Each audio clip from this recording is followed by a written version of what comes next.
बातमी आहे पावसासंदर्भातली। सोलापूरमध्ये अवकाळीचा चांगलाच तडाखा पाहायला मिळतोय। बसलेगाव गरोळगी या 2 गावांची वाहतूक ठप्प झालेली आहे। सोलापूरमध्ये अवकाळी पावसाचा तडाखा पाहायला मिळतोय। अक्कलकोट तालुक्यात मुसळधार पावसाला सुरुवात झालेली आहे। या ठिकाणची दृश्य तुम्ही पाहू शकता। बसलेगाव गरोळगी या 2 गावांची वाहतूक या ठिकाणी ठप्प झालेली आहे। हवामान विभागाने दिलेल्या अंदाजानुसार या ठिकाणी जोरदार पाऊस हा बरसलेला आहे। या ठिकाणची दृश्य तुम्ही पाहू शकता।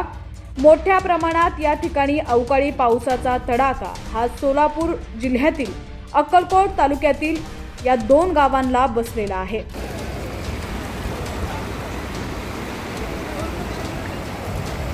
पावसाच्या बातम्या सर्वात आधी पाहण्यासाठी HPN मराठी न्यूज चॅनलला सबस्क्राइब करा आणि बेल आयकॉनवर क्लिक करून नोटिफिकेशन्स मिळवा, जेणेकरून आमचे अपडेट्स लवकरात लवकर तुमच्यापर्यंत पोहोचतील।